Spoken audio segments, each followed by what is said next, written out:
Indigo की स्थापना दो दोस्तों ने मिलकर करी थी, राहुल भाटिया और राकेश गंगवाल।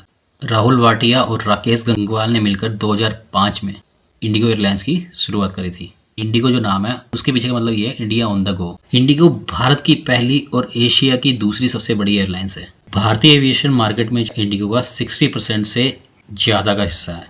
यानी कि अगर हर दिन 10 लोग हवाई यात्रा करते हैं तो उसमें से जो 6 लोग करते हैं वो इंडिगो एयरलाइंस में करते हैं। और इंडिगो के जो प्लेन है वो दुनिया भर में रोज़ 2000 से ज़्यादा उड़ाने पड़ते हैं। 2005 में स्टार्ट हुई थी और कुछ ही समय में इसने भारत के आसमान में कब्जा कर लिया था। जब राकेश और राहुल ने इंडिगो की शुरुआत करी थी उस टाइम पे इनके पास एक ही प्लेन था और उस टाइम वो समय था जब इंडियन एविएशन मार्केट पर जेट एयरवेज का राज था। एयर इंडिया जैसी सरकारी कंपनी भी उस टाइम रेस में थी। तो विजय माल्या आए और उन्होंने किंगफिशर जैसी एयरलाइन लॉन्च करके उड़ता हुआ 5 स्टार होटल बना दिया। उस टाइम की बात है ये। इतने सारे कंपटीशन होने के बावजूद भी इंडिगो ने 0 से टॉप तक का सफ़र जो है वो तय किया था और कुछ ही सालों में इसको किंग ऑफ एयरलाइंस बोलने लगे सारे। मतलब सबको पछाड़ दिया इसने। इंडिगो जैसे आए कुछ ही सालों में इसने सबको पछाड़ दिया और कुछ ही सालों में इसको किंग ऑफ एयरलाइंस का बोलना चालू कर दिया। दुनिया में विमान बनाने वाली 2 ही कंपनियों का दबदबा था, बोइंग और एयरबस। जहाँ सारी इंडियन एयरलाइंस के पास बोइंग के एयरप्लेन थे तो उस टाइम पे इंडिगो ने एयरबस से 100 प्लेन खरीदने का ऐलान कर दिया। और उस टाइम पे एयरबस के लिए भारतीय मार्केट में एंट्री करने का एक शानदार मौका था और इसलिए एयरबस ने 40 से 50% के डिस्काउंट पर इंडिगो के प्लेन बनाए।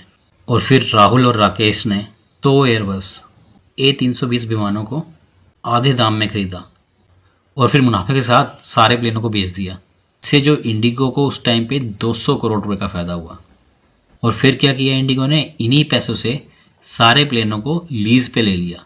मतलब जो 100 प्लेन खरीदे थे उनको बेच दिया, उससे 200 करोड़ का फ़ायदा हुआ और फिर उन्हीं 200 करोड़ से वो जो प्लेन थे उन्हीं को वापस लीज़ पे ले लिया और फिर बड़े बड़े शहरों में ऑपरेट करना चालू कर दिया। सस्ते दामों पे जो आम आदमी होता था उसका सपना होता था कि हम भी भैया प्लेन पे बैठेंगे, हम कब बैठेंगे, कैसे बैठेंगे, क्योंकि रेट बहुत ज़्यादा होते थे।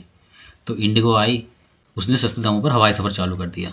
इंडिगो ने इंडिया में मिडिल क्लास लोगों तक भी अपनी पहुँच बना ली।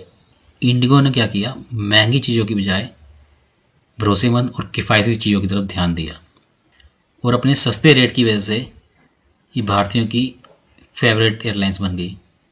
2011 में इंडिगो ने 180 A320 एयरबस का ऑर्डर दिया। 2012 में इंडिगो ने 50,000 पैसेंजर के साथ उड़ान भरी और उसके साथ ही ये देश की सबसे बड़ी एयरलाइंस बन गई। 2015 में इंडिगो ने फिर से 100 विमानों का ऑर्डर दे दिया। 2019 में इंडिगो ने 250 नए विमानों का ऑर्डर दिया और 2020 में जब कोविड के टाइम पे सारी एयरलाइंस बंद हो गई थी तो इंडिगो ने कार्गो सर्विस लॉन्च कर दी। कार्गो मतलब कोरियर सर्विस लॉन्च कर दी। और 2023 में इंडिगो ने 500 नए विमानों का ऑर्डर दे गई, सबको हैरान कर दिया। ये जो ऑर्डर था ये एविएशन इंडस्ट्री में अब तक का सबसे बड़ा ऑर्डर है। 2023 में इंडिगो ने नया कीर्तिमान रचते हुए 10 करोड़ लोगों को सेवा प्रदान करी। और अगस्त 2025, इसी साल अगस्त 2025, इंडिगो की एविएशन मार्केट में हिस्सेदारी 64.2% थी।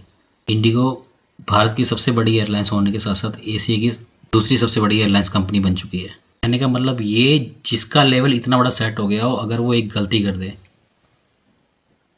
तो फिर वॉट तो लगने वाली है।